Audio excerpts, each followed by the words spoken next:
Alrighty, welcome back to the channel. Thank you so much for clicking on today's video. It is good to be back at home in the office. If you didn't know, I was on the East Coast for a while, but I do want to say, I actually recently started a podcast, and I've been uploading the episodes to my second channel, which I will link down in the description. I've really been having a really good time with the podcast. I actually went into a lot of depth in this most recent one about a lot of stuff that's been going on in my life, and I actually share that I will not be in this office very long, and I share why that is happening. So if you're someone that enjoys podcasts or you want to listen to that, make sure you click that link and you can go listen. It's also up on Spotify. It's not up on Apple yet, but it's on Spotify, and it's also here on YouTube. Today we're going to be talking about Rosie Blair, or also known on Instagram as Rosie Beamy or Beam. I'm not exactly sure how to pronounce the last part of the name, but this is someone that is a plus size content creator, and they used to be more plus size, and they recently have actually started losing weight.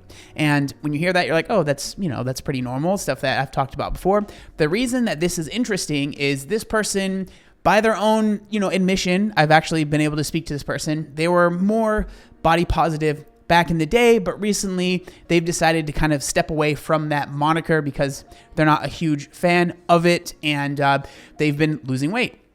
And people have not reacted super well to someone that I guess used to be very body positive, taking a step back from the movement, and in her account, taking care of her health because it was going south. Just if you're not familiar, this is Rosie right here. This is their page. They're just a woman that posts about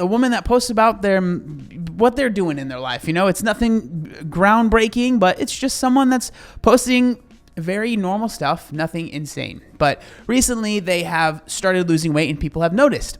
And I actually was looking on this, Instagram, and if you click here, this is like a highlight that she has on her Instagram, and it talks about weight loss FAQs, right?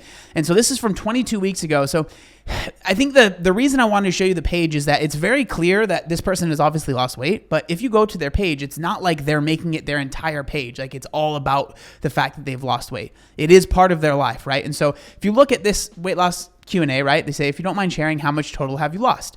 Just on the cusp of 40 pounds, right? So it's probably changed a little bit. And so this I thought was interesting, right? So this is from 22 weeks ago as well. And it's someone asking, how did you lose the weight? And then she says, screenshot this if curious. I was prescribed Mounjaro, which is, a GLP-1, similar to Ozempic, basically, right? By my general practitioner. I need to make this a highlight. I pay out of pocket. My biggest side effects are nausea and fatigue. Both of them are assigned by eating protein, or assuaged, I think that's the word, by eating protein or drinking lots of water. I was in a place where I was considering a gastric sleeve bypass, etc., but the doctor suggested this medication. It's been so impactful. I chose Mounjaro over all the other medication options because this is the medication my doctor suggested and thought would be the most impactful. Essentially, it slows down your digestion, so you stay fuller. I'm also impacted. It's also impacted my inflammation positively. I plan on going on a lower dose for maintenance whenever my doctor and I agree I've reached a weight I feel good at. I inject myself once a week. It doesn't hurt. The worst side effects I've had are shitting the bed and intense gastrointestinal pain, but only like 2 or 3 times during the last 8 months, and that's all the tea. And then there's only 3 highlights, right? There's only 3 things in this highlight. So again, the reason I'm saying that is this has not been something they've been blasting out there that everyone needs to listen to them, right? It's just someone that is sharing their experience, right? And then this last one is, I'm thinking about Ozempic type journey. I can't remember what did you end up going with. And then Mounjaro, I genuinely think that in terms of weight, there is something different inside my body than my skinny friends that has nothing to do with discipline. I've literally been on diets my whole life and been a vegan and been an exercise nut. This is the first time I'm not thinking about food constantly. That's something that you hear a lot about, right? The food noise kind of dissipates a little bit for people that take these drugs. The first time I'm thinking about food constantly, something I've noticed is that I've had more issues with depression because I'm not getting a dopamine/serotonin hit from food. That's something that also can be a side effect as well. We've talked about that before. So I am finding new ways to manage. I literally used to think about the next meal after finishing one. What's for lunch? Immediately after finishing breakfast.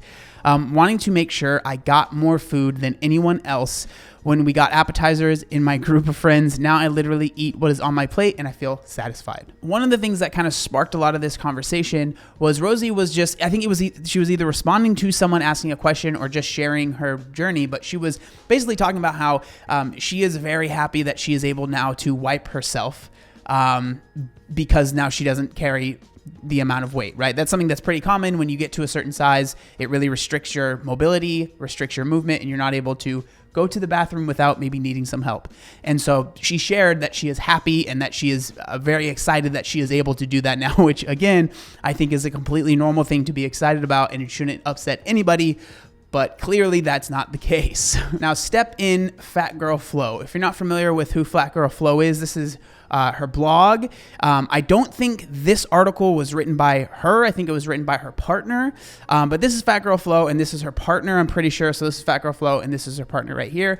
FatGirlFlow has been someone that's been, we've talked about before, very much so in the body positivity, fat acceptance, the more extreme side of things, right? And so this is FatGirlFlow and this is her blog, and it goes on to say, I can't wipe my own ass and I'm okay with it. And we're going to go ahead and read this article, and it goes on to say, have you ever seen a social media post that punched you right in the gut? Another body positive influencer turned anti-fat mean girl is out here serving lukewarm takes in the new year. I'm not shocked. This is happening with frequency now. I think it's because we're all aging. Yikes, what the heck happened? I think it's because we're all aging into our 30s and our bones creak and muscles tense. We're discovering our internalized ableism. Well, some of us are discovering and interrogating our internalized ableism. Others have chosen to use their mobility challenges as motivation to rekindle that old flame with Mr. Shame. A rose by any other name still smells like you think less of fat and disabled people folks. So this is in response to, this is the post right here that I mentioned, right? Full transparency. I have zero remorse or shame for being public about my weight loss. 2 years ago, I couldn't wipe my own ass, and that's the tea. Again, I don't think there's anything wrong with sharing that. I don't think that there's any problem. It's so interesting here, right? I think it's because we're all aging into our 30s and our bones creak and muscles tense. And it's almost like, yes, we are all aging. And as you get older, this is something that's so normal for most people, right? You get older and you start to realize, oh, I am not invincible, right? Like when you're in your teens and early 20s, you feel like invincible. You feel like nothing will ever hurt you. You can take a bullet and it won't be a problem. But as you get older, your mortality starts to become more real. You start to feel yourself creaking and aching, and you start to have more problems, and things that maybe weren't too much of a problem are now a little bit more of a problem. And that's something that happens with everyone. And this is something that I've talked about, right? You see a lot of people that are really very, very body positive that are younger, and as they get older, that's not the case any longer. And I think that's completely normal. And I don't think there's anything wrong with having that feeling. But what's crazy here is that this is exactly what I've talked about so many times, is that this kind of rhetoric, this kind of stuff, it literally makes people afraid that we're in the maybe body positive space, or they found some sort of help there. They are afraid to lose weight, one, but if they do lose weight, they are terrified to share that journey or even talk about it or share that thing that's probably a huge thing in their life, because they are afraid of stuff like this, right?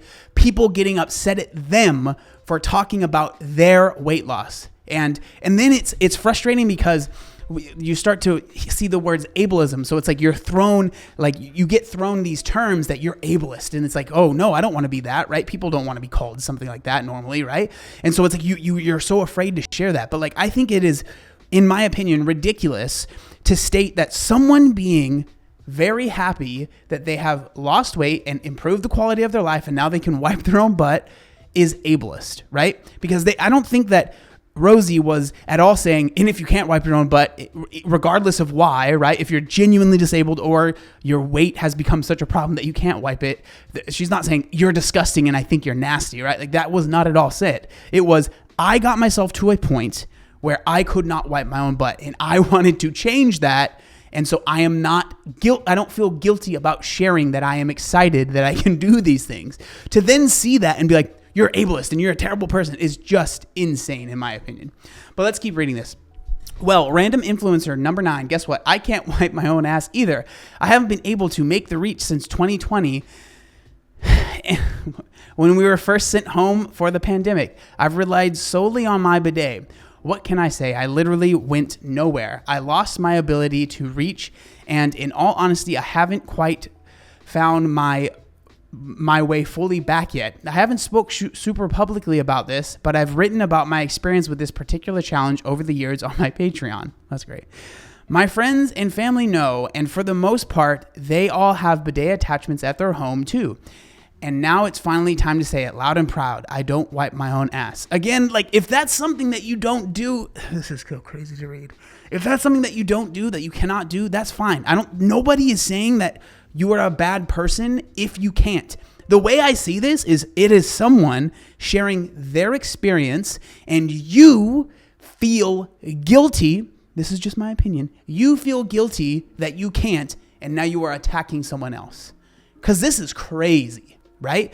To see someone else make a post on their social media. It's not like Rosie said, also FatGirlFlow and your fiance or your husband, wife, whatever, right? Your partner, you guys can't wipe your own asses, and that's disgusting. That wasn't said at all. It was, I am happy that I can. This is crazy. Okay. We're going to keep going.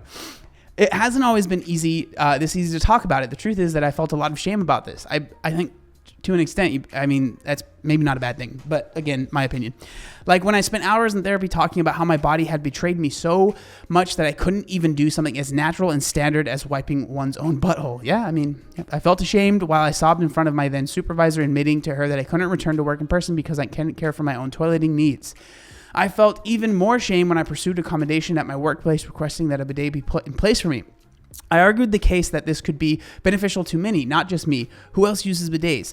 People with mobility challenges. Yes, I don't think anybody has a problem with this. This is a problem you made up, and then now you are fighting against a literal, invisible enemy here. This is what I'm seeing. Folks of certain religions require them to use a bidet for spiritual reasons. Yes, sometimes other fat people.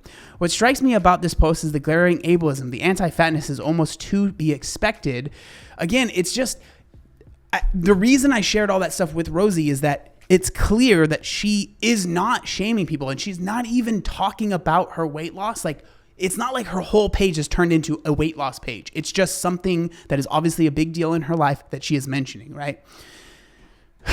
Okay, what strikes me about this post is the glaring anti-ableism. The anti-fatness is almost to be expected. We're seeing influencers ride whatever wave brings them praise and popularity. We could say the same about you, right? Especially if it means they're hopeful of transitioning into the realm of the straight-size audience instead of being pigeonholed into the plus-size world. I understand the desire to receive praise for fitting in and being a good fatty by pursuing weight loss. I'm sympathetic to those feelings. But ableism is a whole separate monster, and perpetuating harmful narratives is irresponsible for someone with a platform. Again, you've decided that that's what this is, and now you're prescribing what the issue is, which I think is ridiculous. The language of the post is a reminder that as a culture, we completely devalue the lives of disabled people. I don't even know what to say to that. We have this preconceived notion that what a life worth living looks like. Yeah, okay. There is a very, very, very, very, very, very, very, very big difference between someone that has a disability that makes it so they cannot wipe and they will never be able to wipe, and has nothing to do with anything they did. There's nothing they can do about it. Versus, in my opinion, someone who can do something about that, their weight, right? This is not something that you have absolutely no control over. And that is the problem. And that I do think is dangerous. In my opinion, you do have at least a little bit of control over whether or not you get to such a large size that you can no longer wipe yourself. Okay? Is everyone going to have complete control over their body to where they can get to, being shredded, like being ready for a physique show? No. And I don't think most people need to be that size. But I think most of us, I would argue pretty much all, have the ability to control our weight to a point where we're not getting so large that we cannot wipe our own behinds, okay? All it takes is to have just one single disabled friend to realize how worthwhile their lives are. I guess you're showing your freshly TP chapped ass if you couldn't think of one person this post might be harmful to. The fact of the matter is that people out there living full, worthwhile lives also need assistance or adaptive devices in the bathroom. When we as a culture start interrogating our narrative around what kind of life is worth living, Jay. Again, in my opinion, I think that it's a little ridiculous to compare yourself to someone that has a genuine disability that there is nothing they can do about, and they had nothing, it was not in their control at all. I feel like that's a little rude, in my opinion. So I was actually lucky enough to speak to Rosie. So this was actually sent to me by one of you guys on Instagram. I asked if you wanted to be mentioned. They said, I'm fine with just being anonymous. But that's how this actually got started, and I started looking into this. And then earlier today, I noticed that Rosie actually started following me on Instagram, and we actually had a back and forth kind of talking about this. Now, I asked her if she was okay with me screenshotting the messages and sharing it. She was like, I don't know how I feel about that. So you'll just have to believe that we had this conversation, but we were able to talk about a lot of the stuff that's going on. Before we get into that, I do want to share her response basically to that article, as well as there's been a lot of other stuff that's been going on as well. This is the response right here, and there's a few slides. So this is only 3 days old, so this is very new. And so I'm just gonna go ahead and read it. So I found out from y'all that there are some creators who are upset with my sharing of my personal experiences of troubles with personal hygiene when I was heavier. I've been called ableist, and then there has been a think piece written about me that is floating around. The creators responsible for these opinions are absolutely entitled to their own opinions about my perspective. I'm blunt and sassy about my own experiences, and I'm sure they can make people uncomfortable. I'd love to reiterate that my experiences and sharing of them continue to be valid. I didn't enjoy the experience of living in a body that was larger, and that's okay for me to say. I agree. That's my experience. I validate and see and enthusiastically cheer on anyone whose lives in a bigger body than mine and finds joy in that. What you can say about your own body is right. No one can take that authentic experience from you. I also notice that while these creators are well-intended, they seek to protect the hearts of fat people from shame, which I agree. Me and Rosie were talking, and she said, like, both of these people, right, Rosie as well as FatGirlFlow or her partner, they both care about fat people, but the way that they care is different. And I thought that was a really interesting way to put that. But they also fail to notice that fat people are capable of seeing media and knowing when it doesn't agree with their specific values. So many people have unfollowed me after I shared my positive experience with weight loss, and I welcome that. I trust in your ability to see your true North Star and make decisions that allow you to feel safe. I think that's a great point, right? Like, people can make their own decisions. There is no need for you to, one, call this person out when they, again, weren't calling anyone out. They were just sharing their experience, and then say, this is how you're supposed to feel, right? This is how you should feel about this. When there could be people that see that and maybe they don't agree, and be like, you know what, I'm going to unfollow because clearly this isn't for me anymore, right? She goes on to say, it is infantilizing to assert that fat people are betrayed and harmed by my lived experience. Additionally, I'd like to add that I have taken specific measures to remove myself from taking up space in the last 2 years intentionally. I've stopped using body positive hashtags, as there are viewpoints within that community that I disagree with. My community on social media is full of people who are here by their own sheer will, and I am grateful for that. Again, a great point, right? Just because someone is in a bigger body does not mean that the only reason people follow them is because they're in a bigger body. There can be plenty of other reasons why someone might be following Rosie. That was the conversation. She was frustrated because it's like, people don't only follow me because I'm bigger, right? They follow me because they think I'm funny. They think I'm pretty. They think I'm sassy. They think all of these other things that can go into someone, but just to reduce them down to, oh, you're your size and that's the only reason someone would want to follow you, I think is rude, right? Moving on, the people who follow me see me as a person, not a fat person, not a thin person. They see me as a woman who loves to review movies, talk about ghosts, is obsessed with Taylor Swift, loves her kitties, can get a little messy and defensive sometimes, and above all, loves to share it all. I share fashion content that is for bodies at different stages of life, of size in life, and I am passionate about that and always will be. I left the body positive community because I wanted to be defined by my interests outside of my body. Great point again. To anyone who unfollows me because of something I post feels wrong to you, I applaud you. It's so hard to know when to listen to yourself in a sea of attention grabbers like yours truly. Again, I think one thing I learned about Rosie through speaking to her, she seems to understand where she sits and like who she is and what it is to be an influencer. She's not too full of herself. That's what I got off of her, right? To anyone who chills and hangs with me, hey, I hope you like Halloween anthropology and gratuitous cat content.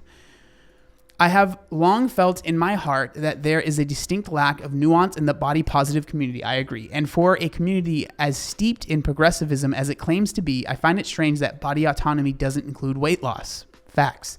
I think neutralizing the idea of weight loss, whether it be intentional or non-intentional, is my goal. So I'll never use trigger warnings because I associate trigger warnings with inherently harmful activity like violence. I will continue to use trigger warnings around violent imagery. Online communities bring us so much validation and experiences we felt we're isolating and ultimately find out are common and shared. I love that. I found that intentionally when I found the body positive community online. But eventually I noticed that if anyone wanted to lose weight for health, personal desire, or any other perspective, they were met with swift and cruel feedback. This to me feels unhealthy and, dare I say, culty. Yes, I agree. I can't agree more. I think that it's wrong. Like if someone finds help and they find solace in the body positive community, it is so sad, in my opinion, that they get completely excommunicated and kicked out if they decide to lose weight. If that's something that will literally change their life for there's so many good things they could get out of it, right? But because they are now losing weight, they are excommunicated from this community. I feel like that's just so sad. My experience as a fat person continue to be nuanced and interesting. There has been joy, there has been misery. I don't like sending out defensive messaging into the world, especially when I feel like I have nothing to defend in this particular instance. Anyways, that's my entire perspective. Thank you for reading. But I have saved this highlight, so basically she's just reiterating what she said earlier. My conversation with Rosie was a lot of basically what was posted in that highlight that I just read. Just me and her kind of going back and forth talking about this. But I think that it's so interesting, and it just goes to show these are things that I've been talking about and things that I said like we have to be worried about. And there are other people on this, on YouTube that have talked about this, right? Megan Ann is one person that makes similar content. She was in the body positive space, then left, and then felt this kind of similar feeling. And I just think that it's wrong. And I think that it's just so interesting that Rosie just sharing her experience and just being honest about it ended up making people feel like they were being attacked personally when that was not happening at all whatsoever. But I do think that this is a very interesting story, and it's one that, again, I'm sadly not surprised is happening. But I'm genuinely curious. What do y'all think down in the comment section down below? Let me know. And thank you so much for watching. Peace.